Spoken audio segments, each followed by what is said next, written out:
May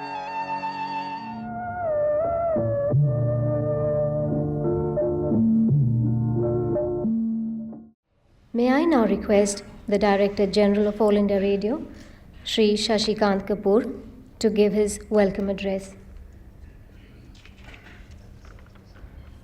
Director General, Shri Kapoor.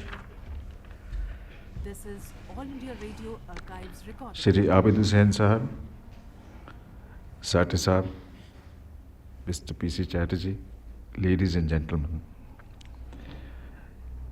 I'm happy to welcome all of you to this year's Sardar Patel Memorial Lecture.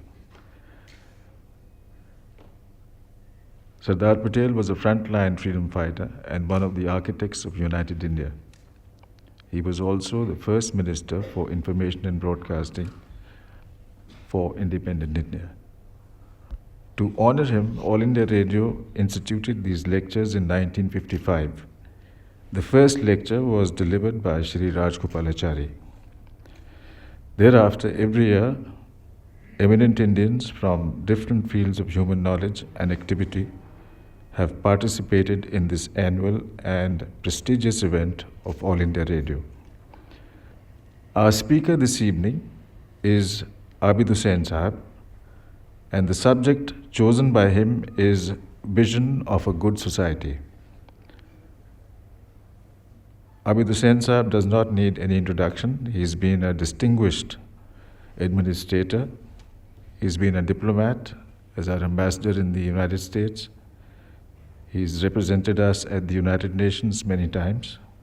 And at present, he is the vice chairman of the Rajiv Gandhi Institute for Contemporary Studies at the Rajiv Gandhi Foundation.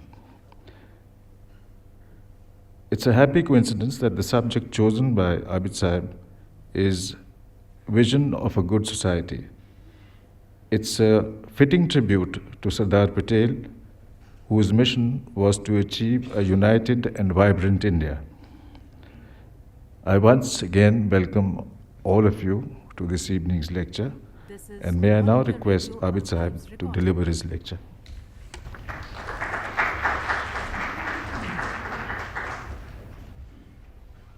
Mr. Chairman, Mr. Sathe, and friends, I deem it a great privilege to have been invited to deliver this year's Sardar Vallabhbhai Patel Memorial Lecture. Sardar Patel was the main architect of India's unity. He had a vision to make India a strong and an integrated nation. He knew that if India was to be kept united and peaceful, it had to develop a strong polity with a true sense of unity and fellowship. Through his forceful negotiation capacities and with the moral fortitude to act boldly, he brought about the administrative unity of this country, an essential base for building up a strong India. Sardar was a man of few words, but had an iron will and an indomitable spirit. He pursued the question of unity and integration of the country with a single-minded determination. He moved events vigorously to shape them towards the desired end. He brought together the many princely states of India and merged them with the Indian Union, subordinating the separatist cravings of their rulers to the larger interests of India as a whole. It is ironic that at a time when India can boast of a resilience in its economy and when its politics has been effectively democratized, some of the cohesiveness and uniting factors of India, developed over generations with so much of effort and imagination, seem to be getting weakened, running the grave risk of sliding into sub-regional, communal, and caste conflicts, resulting all too often in the violation in the fundamental standards of human decency. We should drastically reverse this trend, for it would otherwise adversely alter the prospects of our unity, security, and progress. Its dramatic reversal will be the best tribute that we could pay to the memory of Sardar Vallabhbhai Patel. I could think of no better way of paying my homage to him than by sharing a few thoughts with you on the subject of the vision of a good society which can contribute towards keeping India united and civilized. For the unity that Sardar helped to achieve cannot be seen as an isolated goal, but something we can retain by the pursuit of other civilizational values. In this lecture, I'll speak about these features of a civilized society that must underlie our unity. The basic common features of a good society, to my mind, include, among others, 5 attributes. 1, maintenance of peace and harmony. 2, achievement of material well-being. 3, enhancing justice and equality. 4th, enrichment of community life with a sense of shared identity. And 5th, commitment to rationality. It is indeed quite likely that different societies would put varying emphasis on these ideals, but one would be hard-pressed to point out an aggression of people who would abrogate these ideals out of their individual social lives altogether. These ideals, in fact, speak of the worth of all humanity. Let me now dilate on peace and harmony. Peace is vital to the cause of mankind. All people everywhere want peace. They do not adore war or love violence. This obviously does not mean that they will always accept peace of any kind at any cost. A just peace cannot be an imposed peace. Sometimes peace is a regressive and passive state of affairs, eroding all moral dividing lines. In the face of injustice and tyranny, people will opt out of an imposed peace. Peace is not a subterfuge to continue the domination of the powerful. It is not a sheep submission to oppression or a consent to be led like a lamb to the slaughterhouse. Indeed, virtually all traditions enjoin us to demolish an unjust and tyrannical order. One cannot allow the tyrant to prevail. That said, we all want peace. It is the basis for the enjoyment of every other value in the good life. A question then arises as to what is it that gives us a lasting peace, whether within or between the nations. If we examine the issue deeply, we'll find that it is the habit of tolerance and respect for diverse points of view that brings peace. I know that for some, tolerance is a bad word, loaded with seeds of discord and alienation, leading to ruptures. It signifies the act of putting up with something, even if one finds it distasteful and unacceptable, inculcating an attitude of non-engagement. In this sense, tolerance is a pallid caricature, and I would venture a form of moral isolation or aloofness, because it's a withdrawal from dealing with others. However, tolerance is more than putting up with something which is distasteful. It is not just passive coexistence without violence. It is just not a sterile separateness, but fruitful togetherness, enriching cooperation. It is accepting the diversity of the world as something to be celebrated and not shunned, not even as something to be accepted reluctantly. In the most profound sense, it is an engagement not only with others, but also with oneself. In the face of something distasteful, the truly tolerant person is one who asks, why is it distasteful? True tolerance is in the first place a self-questioning. Why does one find a practice or a viewpoint or a custom distasteful? What does the feeling of the distaste say about one's own values and preferences? Tolerance is based then on a reasoned inquiry into the validity of one's own likes and dislikes. It is not enough simply to say, I find this habit of belief distasteful, but I shall accept it. It is the ability to overcome the blindness and deafness to see or listen to people who hold the different viewpoints and to question one's own. The second necessary attribute of tolerance is to go further and to ask, why is the other person or group or community or nation This is All behaving India the Radio way Archives it is? recording. What values or ideas do they hold which has led them to do and say certain things which I find distasteful and offensive? In other words, true tolerance rests on a real attempt to comprehend others, to understand their worldviews, their motives, and intentions. As I begin to comprehend them, I may well begin to find their ideas and actions less objectionable.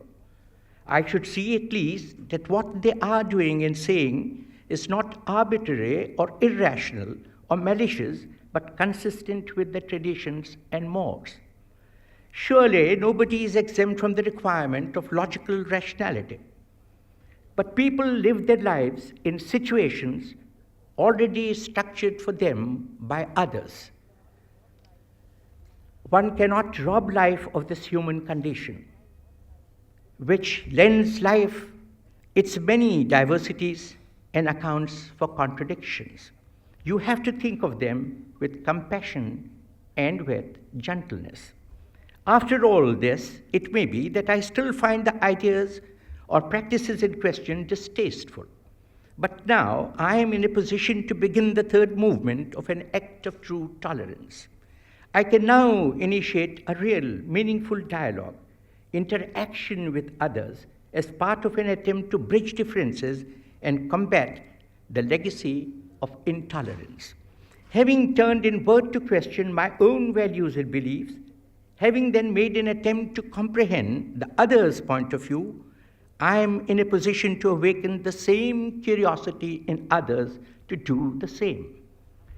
Every tradition has its own doctrines and systems of tolerance.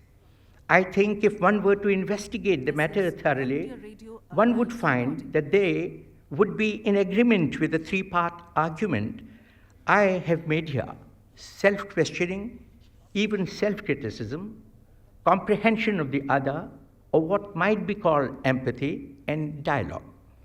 This is a worthy notion of tolerance, and it is one that we in India, with our many religions, communities, castes, sects, and groups, have a history of practicing.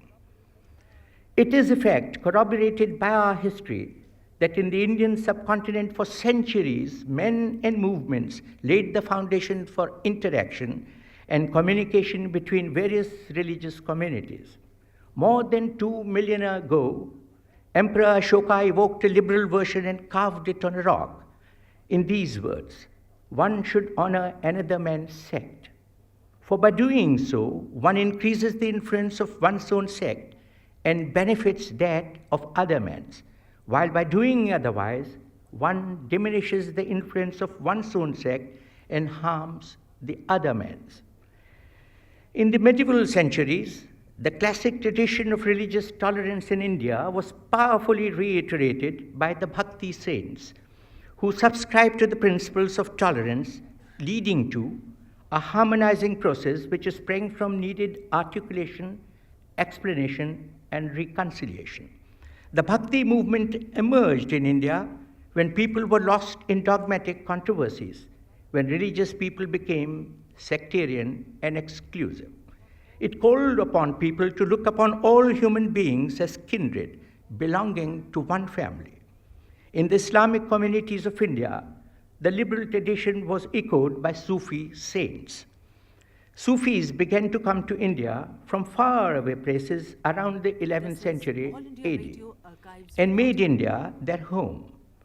One of the first to arrive in our country, Khaja Moinuddin Chishti, remains as one of the most loved and respected by people of different persuasions.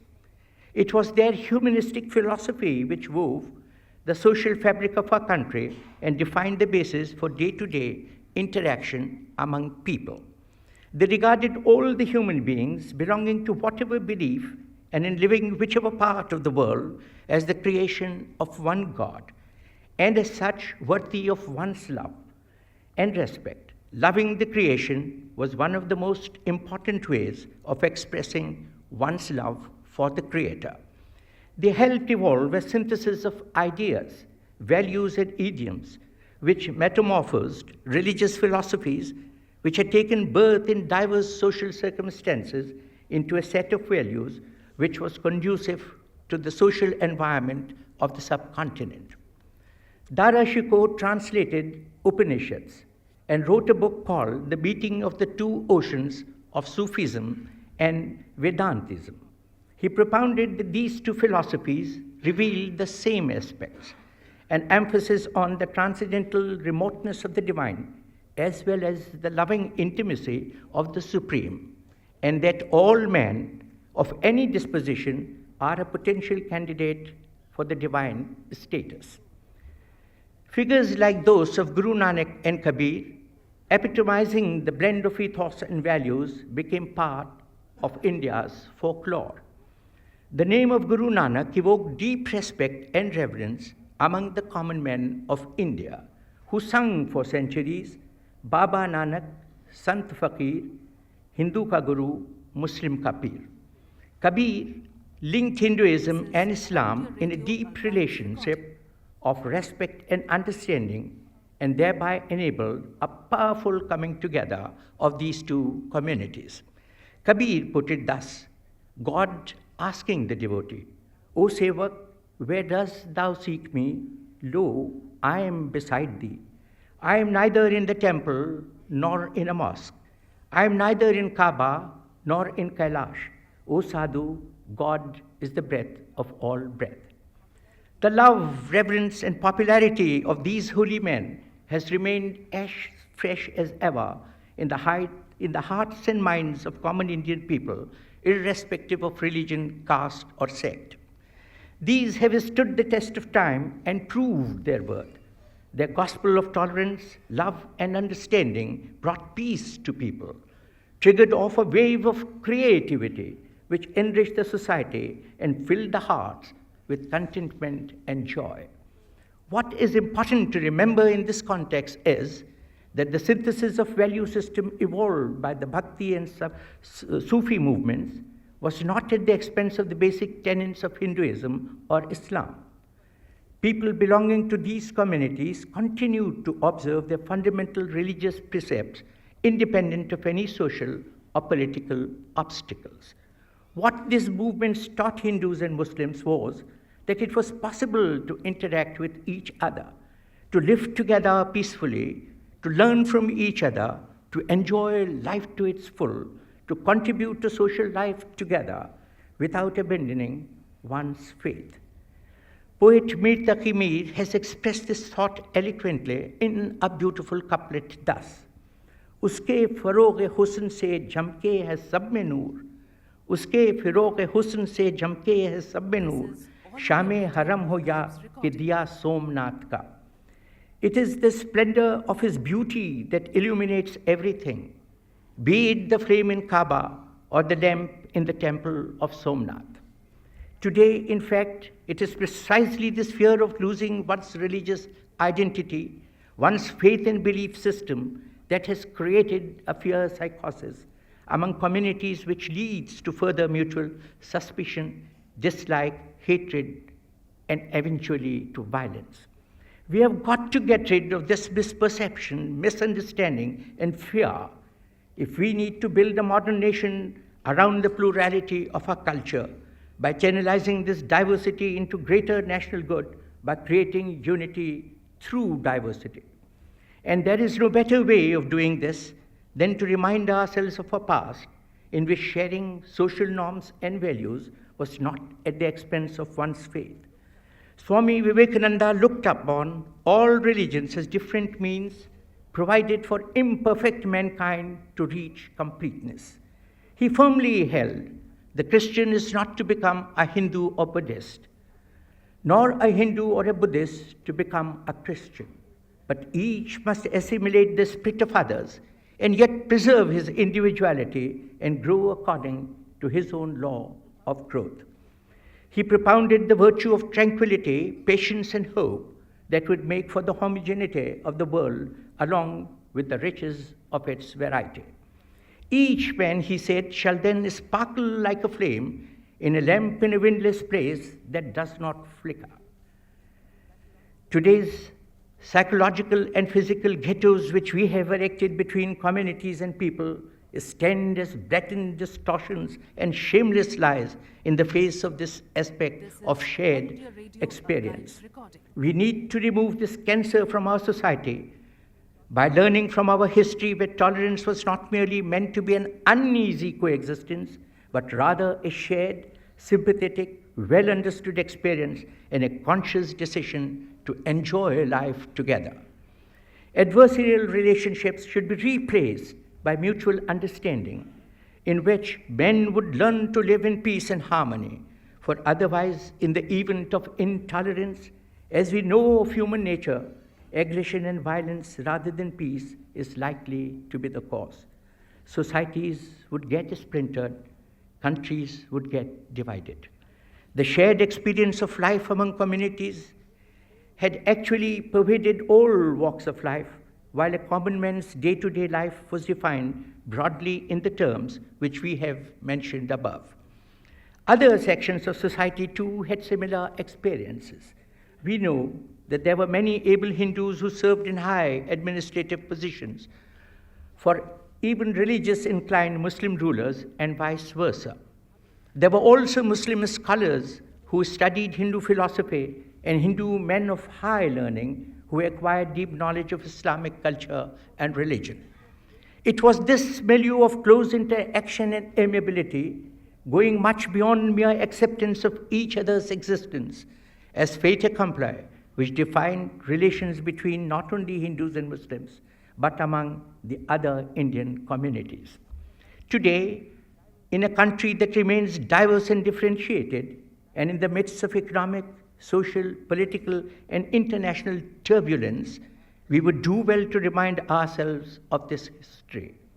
Now, it may be objected that ordinary men and women in their daily lives do not have time or not well informed enough to engage in this three-part exercise of tolerance. This is a valid objection. Our daily lives demand much from us in India. However, while we cannot all be expected to undertake this kind of rigorous analysis required of true tolerance, this is not the case for our leaders, our intellectuals, our artists, or educated and professional classes. I do feel that we have been let down by these vital sections of our society, and I urge that there is still time for them to own up their shortcomings and stand up to meet the challenges of intolerance. They have an obligation towards the younger generation. It should not be let down like a lost generation.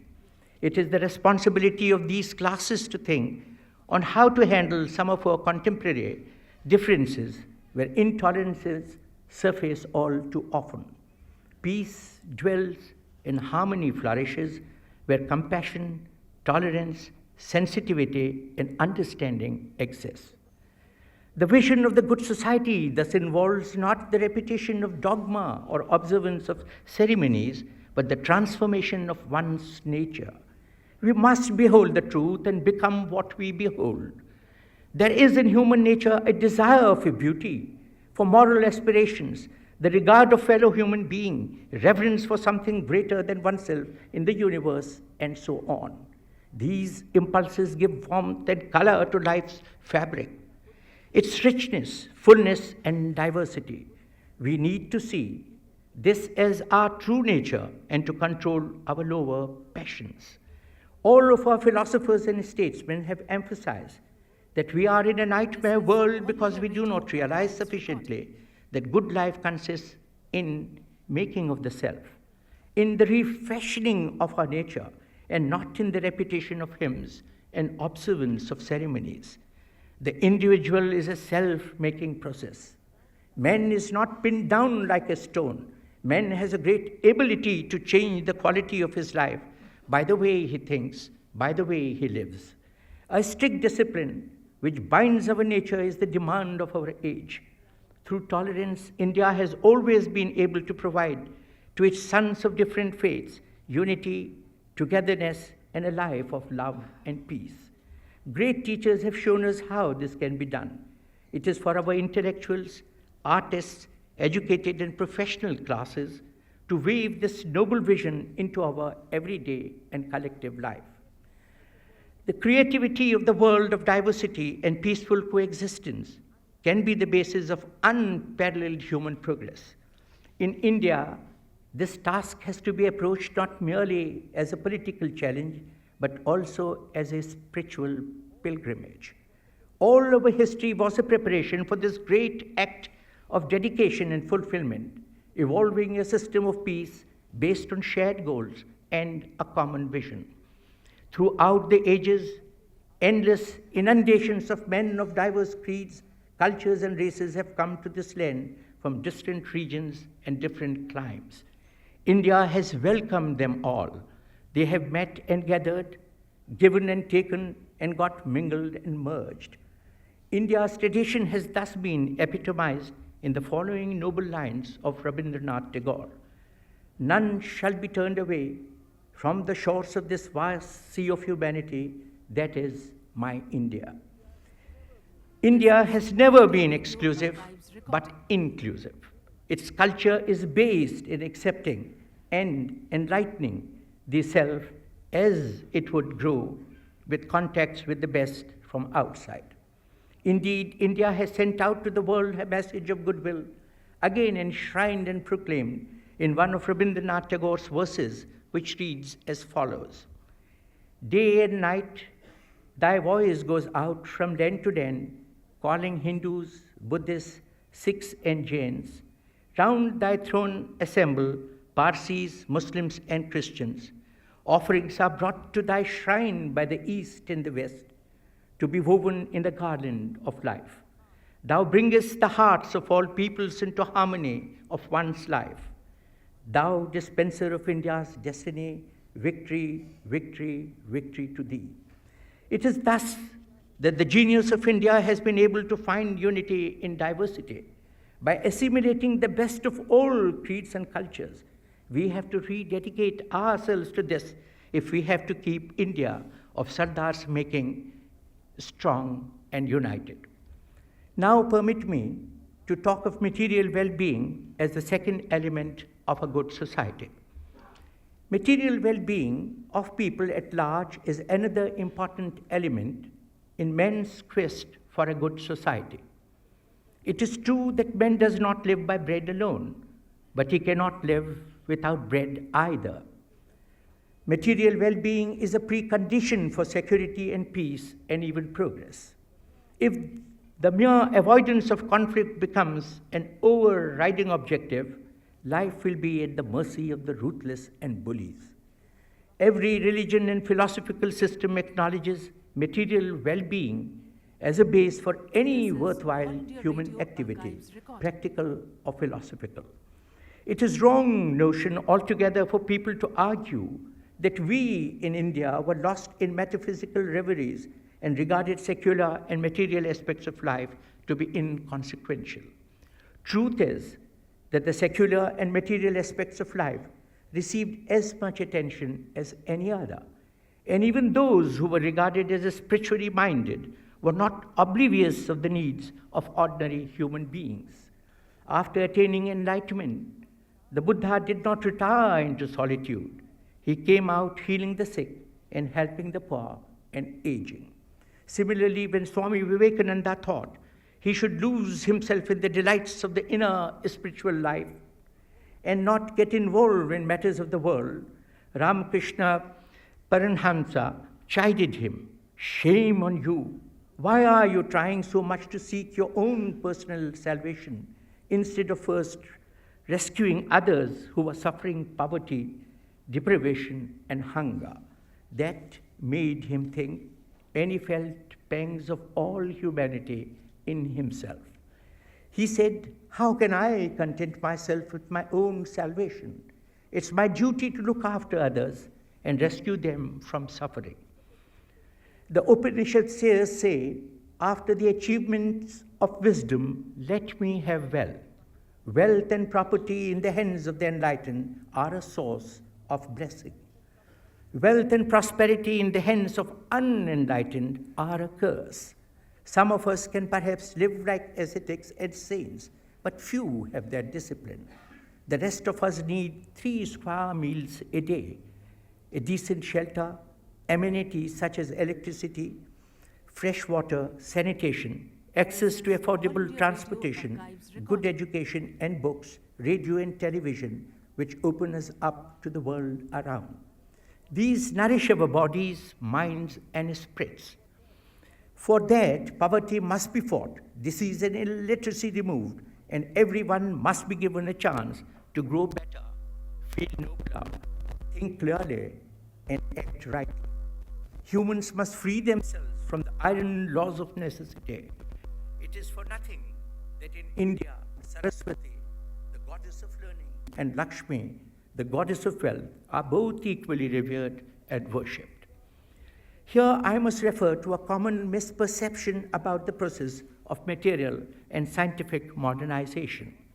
Though not all the votaries of this process, but certainly some sections do equate modernization with westernization in terms of cultural norms. This is a big mistake. It repels those people who are religiously inclined or deeply conscious of their own cultures from exploring the benefits of this process.